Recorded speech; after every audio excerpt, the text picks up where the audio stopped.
A blessed day to everyone. I am Eliza Sindon and welcome again to day 147 of 365 Daily Devotion with Bible Character Edition. And today is April 26, 2026.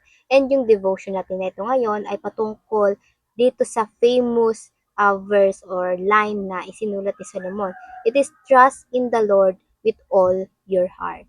So, bakit nga ba mahalaga o ano yung kahalagahan nitong pagtitiwala sa Diyos ng buong-buong puso? And this devotion ay eto na nga po yung death of Solomon. So dito sabi dito sa 1 King chapter 11 verse 41 to 43, the rest of the event in Solomon's reign, including all his deeds and his wisdom, are recorded in the book of Acts of Solomon. So Solomon ruled in Jerusalem over all Israel for 40 years.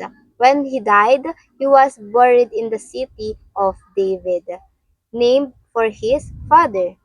Then his son Rehoboam became the next king. So dito sa line or term ni Rehoboam, dito na nahati yung Israel into southern and northern. Ito dahil nga sa ginawa ni Solomon pagtalikod sa Diyos. And like David, Solomon fathers, eto nga si David yung ama ni Solomon, marami rin siyang isinulat na mga libro, katulad nga ng Proverbs, Ecclesiastes, and Song of Song, na talagang nakakapagpabukas ng mga isipan at mga kaalaman ng bawat tao.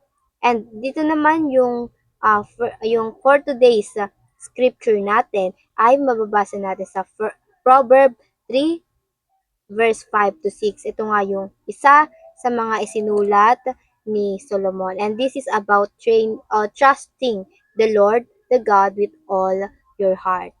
And sa Proverb 3 verse 1, it says, "My son, do not forget my teaching, but let your heart keep my commandments." So, for our teaching, number 1, trusting in God to make a person stable. So it means you are unshakable kapag nagtitiwala ka sa Diyos. Whatever challenges there are, yung yung pagtitiwala mo sa Diyos, inaangkla mo lang sa Kanya, yung confident na kaangkla lang sa Diyos. Kasi you will realize na, yes, I have no control, but I know who is, and that's God who can't do nothing. When you put your trust in God, there is still peace in a chaotic surroundings. And pangalawa, obedience begins in the heart. Dito talaga nag-uumpisa sa ating mga puso yung pagsunod natin sa Diyos. Siyempre, when you trust God, you will obey Him. Pero pwede kang sumunod sa Diyos, pero wala sa Kanya yung puso mo. Ayun nga yung nangyari kay Solomon. So sa Proverb 3 verse 1, sinabi dito ni Solomon, "My son, do not forget my teaching, but let your heart keep my commandments." Ito yung pagsalita ng Diyos. Dahil sa puso talaga natin nag-uumpisa yung obedience. Pwede yung action mo, again sinabi ko kanina, yung action mo sumusunod ka but your heart is still divided like Solomon. So sumunod siya sa Diyos but at the same time he bow and worship to in other gods because of his wives. Kaya maganda talaga na pipiliin natin kung sino yung papapasukin natin, bibigyan natin ng access sa ating mga buhay, yung susundin natin. At syempre, dapat tayo yung nag-i-influence, hindi tayo ang nai-influence toward God's. And pangatlo, God's favor and success will follow. Kapag nagtiwala ka sa Diyos, etong favor and success, susunod yan eh. Proverbs 3 verse 2, "For length of days and years of life and peace, they will add to you." Ibibigay yan ng Diyos kahit hindi mo pa nga hilingin. So you will find favor and good success in the sight of God and man. So this is a good principle like Matthew 6:33. The only concern we have is to obey God. And that's it. Hindi natin concern yung, yes, siguro isipin natin na gusto natin ng success. But it is not the top of every action, yung maging successful lang tayo. Yung goal talaga natin is to obey God, to follow what the commandment na binigay niya. Kasi kusa ibibigay ng Diyos yung success, kapag tayo talaga ay lubusan or buong-buong pusong nagtitiwala sa Kanya. So whatever there is a mission or you finally realize your kingdom assignment, ang kailangan mo na lang gawin ay magtiwala ng buong puso sa Diyos and ask God assurance to us, God will keep, will support, and will supply everything you need to finish His task that given to you, His mission that given to you. Again, yung pa nangyayari sa buhay natin, yung pinapagawa ng Diyos, hindi sa atin talaga to. Nagpa-participate lang tayo pero sa Diyos pa rin ang mission nito. Yung battle sa Diyos pa rin ito.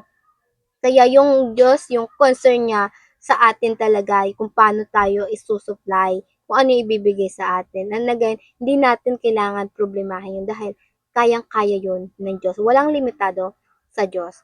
And application. Ano ba yung dapat i-apply or paano ba natin to i-apply sa ating mga buhay? Number one, trust in the Lord with all your heart.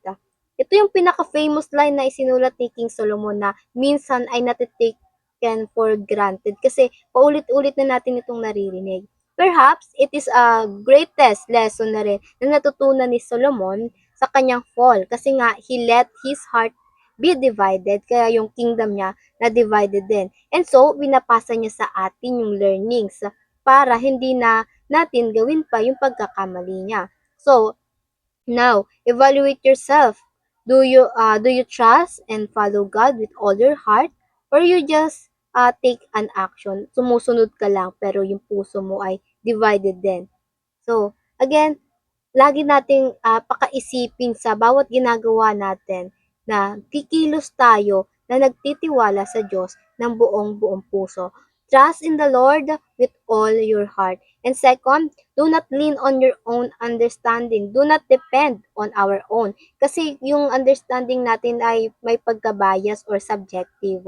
Not like in the principle teaching in the Bible na kaya mahalaga talagang aralin natin na basahin natin yung Biblia kasi napakaraming teaching dito and yung mga principle na gustong i-adapt natin ng Diyos, galing sa Diyos. Stable again, principle teaching in the Bible ay stable. Hindi yun nag-a-adjust per generation porkat modern generation na tayo. Yung principle ng Diyos ay ginagawa ring modern. Hindi ang Diyos ang nag-a-adjust sa atin, kundi tayo ang nag-a-adjust para i-align natin yung sarili natin sa Diyos. And when we rely on ourselves, dito na papasok yung kabiguan, yung fall. Especially sa mga decision making na akala natin opportunity na without consulting to God, nagugo kasi tayo or kasi porket maganda, mukhang success, ending temptation lang pala. Kaya it is a must that we ask for God wisdom. And again, hindi tayo nananangan sa ating sariling pagkaunawa. And pangatlo, acknowledge God in all your ways. Kahit malit na bagay man yan, malaki, always acknowledge God. Sabi dito sa Proverbs 3 verse 6, in all your ways, acknowledge Him and He will make straight your path. Sa Tagalog, alalahanin mo ang Panginoon sa lahat ng iyong ginagawa at ituturo niya sa iyo ang tamang landas. Again, Christian life is a long journey and our map is the Bible. We find ways through His principles and syempre tayo yung nag-a-adjust, hindi yung salita ng Diyos. Hindi natin binibend para mag-fit sa atin yung salita ng Diyos. Ina-adjust natin yung Diyos sa ating mga sarili. Again, dapat hindi tayo nananangan sa sarili nating pagkaunawa and as well, ina-acknowledge natin yung pagko-correct ng Diyos sa atin.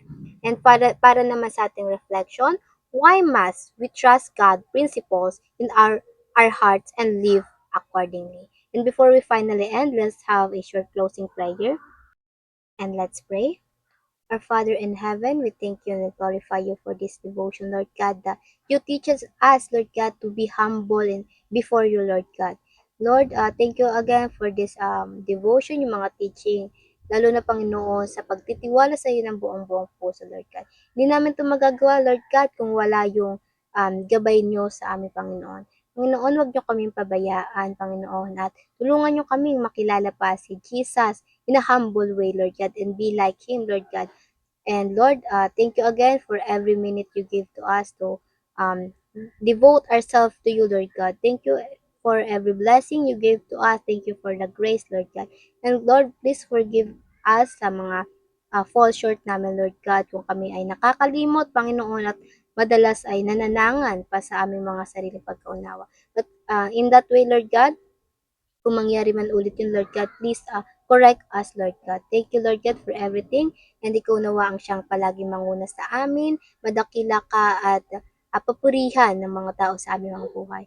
In Jesus' name I prayed. Amen and amen and amen. At ayun lang po, I hope marami tayong natutunan at matututunan tayo. Nag-pray na sama-sama sana tayo lumago para sa Panginoon at ang Diyos nawa ang magbigay sa atin ng katagumpayan ngayong araw. See you again tomorrow for our devotion. Have a nice day again and God bless.